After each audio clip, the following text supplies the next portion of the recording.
padamu. Untuk Engkau aku hidup, untuk Engkau aku mati.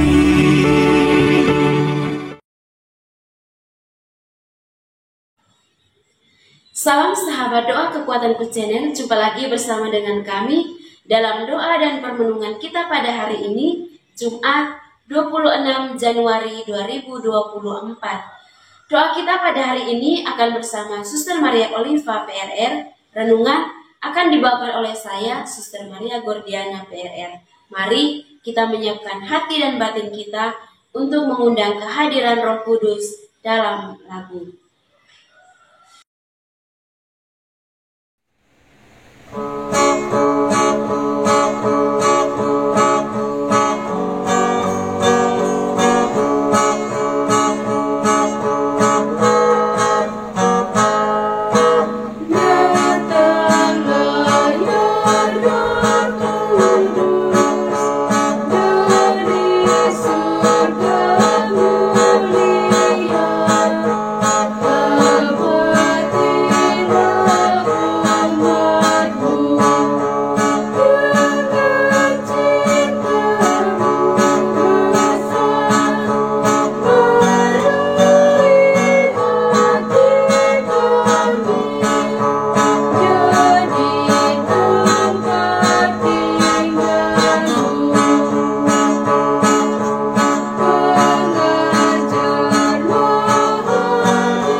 Dalam nama Bapa dan Putra dan Roh Kudus. Amin. Utuslah Roh-Mu ya Tuhan, maka semuanya akan dijadikan lagi, dan Engkau akan membaharui muka bumi. Marilah berdoa. Ya Allah Bapa yang kekal dan kuasa, puji syukur kami haturkan kepadamu atas rahmat dan penyertaan-Mu bagi kami dalam istirahat kami pada malam hari yang telah berlalu. Kami juga bersyukur untuk nafas kehidupan yang masih Engkau berikan kepada kami. Kami mohon berkat dan perlindungan-Mu bagi kami dalam seluruh hari ini. Semoga kami tetap menjadikan Engkau satu-satunya harapan kami di setiap situasi yang akan kami hadapi pada seluruh hari ini. Nama-Mu ya Tuhan kami puji, kini dan sepanjang masa. Amin.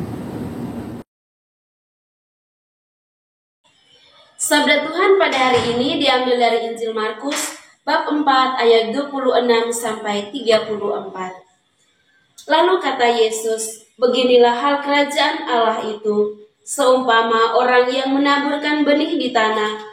Lalu pada malam hari ia tidur dan pada siang hari ia bangun. Dan benih itu mengeluarkan tunas dan tunas itu makin tinggi. Bagaimana terjadinya tidak diketahui orang itu. Bumi dengan sendirinya mengeluarkan buah, mula-mula tangkainya, lalu bulirnya, kemudian butir-butir yang penuh isinya dalam bulir itu. Apabila buah itu sudah cukup masak, orang itu segera menyabit, sebab musim menuai sudah tiba. Katanya lagi, dengan apa hendak kita membandingkan kerajaan Allah itu, atau dengan perumpamaan manakah hendaknya kita menggambarkannya? Hal kerajaan itu seumpama biji sesawi yang ditaburkan di tanah. Memang biji itu yang paling kecil daripada segala jenis benih yang ada di bumi. Tetapi apabila ia ditaburkan, ia tumbuh dan menjadi lebih besar daripada segala sayuran yang lain dan mengeluarkan cabang-cabang yang besar, sehingga burung-burung di udara dapat bersarang dalam naungannya. Dalam banyak perumpamaan yang semacam itu, ia memberikan firman kepada mereka sesuai dengan pengertian mereka.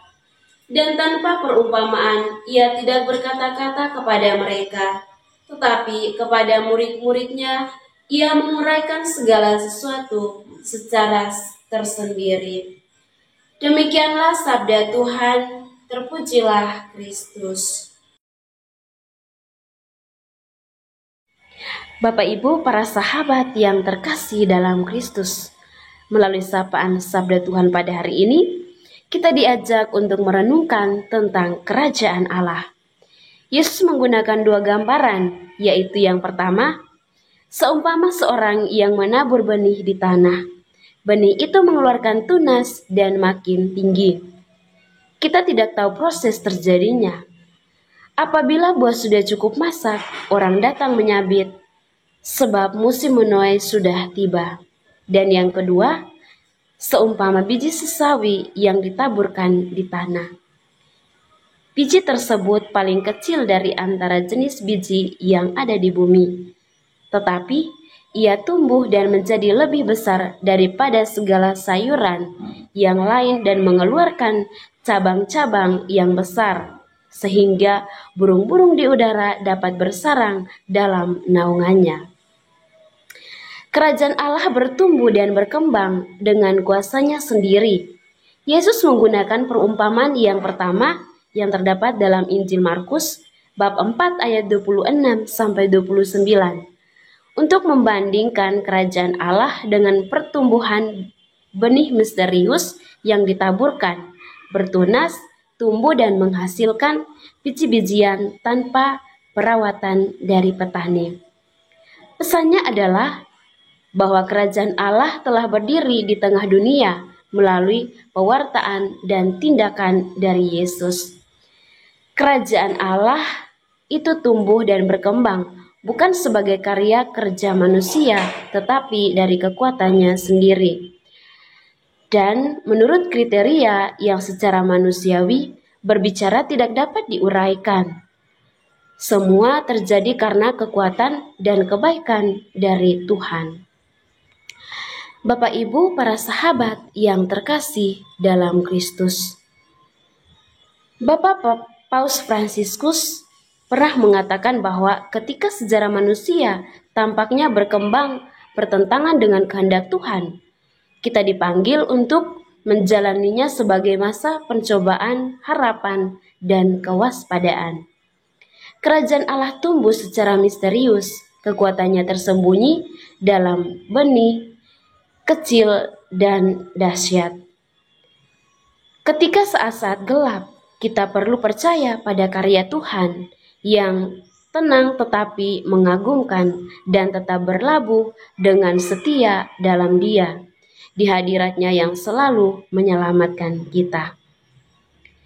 Yesus menggunakan perumpamaan yang kedua, yaitu terdapat dalam Injil Markus bab 4 ayat 31 sampai 34. Nah, di sini Yesus mengundang kita hari ini untuk menyadari dengan rendah hati keterbatasan pikiran memahami kehendak Allah dalam kehidupan. Terlalu kecil kemampuan kita mengerti rencana Allah yang mengagumkan. Oleh karena itu, Bapak Ibu para sahabat yang terkasih, mari kita hidup mengandalkan iman melampaui segala pikiran kita semata. Kita bisa merencanakan, tetapi Tuhan yang mewujudkannya. Kita membutuhkan hati yang selalu terbuka dan percaya pada penyelenggaraan Tuhan.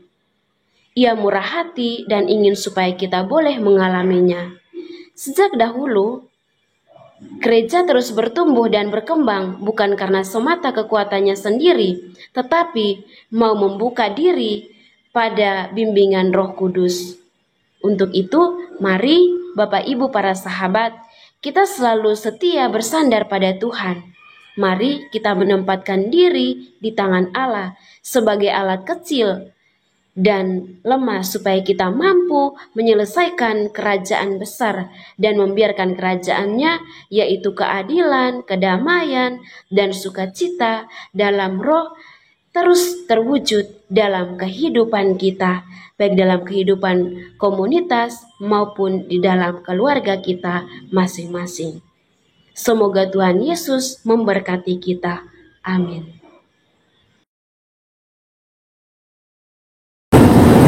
Setelah kita mendengar dan merenungkan sabda Tuhan, marilah kita panjatkan doa-doa permohonan kita. Bagi mereka yang sedang berputus asa, ya Bapa, kami mohon agar Engkau selalu hadir dan menyapa mereka yang sedang berputus asa dalam menghadapi permasalahan hidup mereka melalui sesama yang berada di sekitar mereka. Teristimewa mereka boleh menjadikan Engkau satu-satunya harapan hidup mereka. Marilah kita mohon, kabulkanlah doa kami ya Tuhan. Bagi mereka yang sedang mencari pekerjaan, ya Bapa, semoga Engkau memberikan kemudahan bagi mereka yang sedang mencari pekerjaan, sehingga mereka boleh mendapat pekerjaan tepat pada waktunya, sesuai dengan kehendak dan rencana-Mu. Marilah kita mohon, kabulkanlah doa kami ya Tuhan. Marilah kita satukan doa dan permohonan kita dengan doa yang diajarkan oleh Yesus kepada kita. Bapa kami yang ada di surga, dimuliakanlah nama-Mu, datanglah kerajaan-Mu, jadilah kehendak-Mu di atas bumi seperti di dalam surga. Berilah kami rejeki pada hari ini, dan ampunilah kesalahan kami, seperti kami pun mengampuni yang bersalah kepada kami. Dan janganlah masukkan kami ke dalam pencobaan, tetapi bebaskanlah kami dari yang jahat. Amin. Salam Maria, penuh rahmat, Tuhan sertamu. Terpujilah engkau di antara wanita, dan terpujilah buah tubuhmu Yesus. Santa Maria, Bunda Allah, doakanlah kami yang berdosa ini, sekarang dan waktu kami mati. Amin.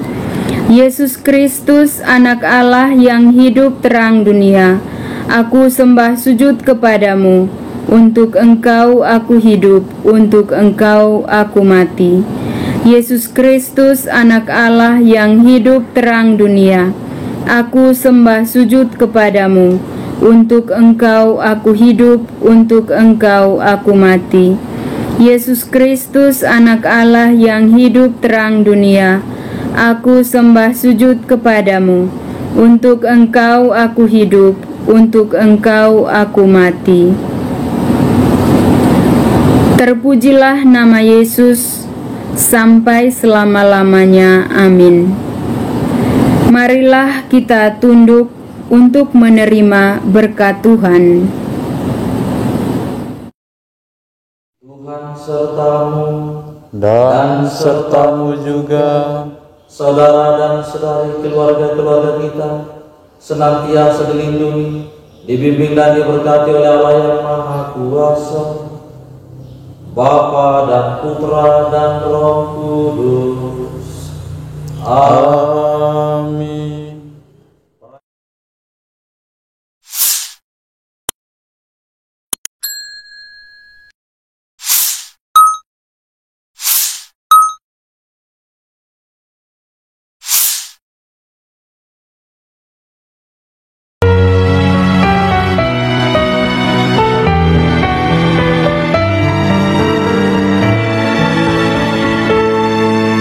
Dikala hati terasa hampa, Doa jadi kekuatan ketika terbersit sejuta angan. Doa jadi tempat curahan di saat raga terasa lelah. Doa tempat pengharapan, tinggallah dalam doa kami. Oh Tuhan, doa kekuatanku dalam nama Yesus Kristus. Engkaulah terang dunia, dalam doa aku sembah sujud padamu.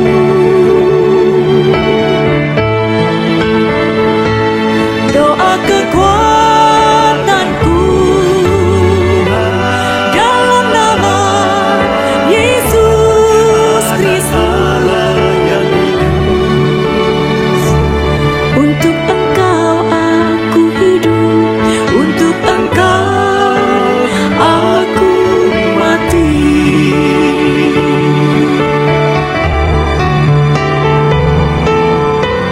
Yesus Kristus,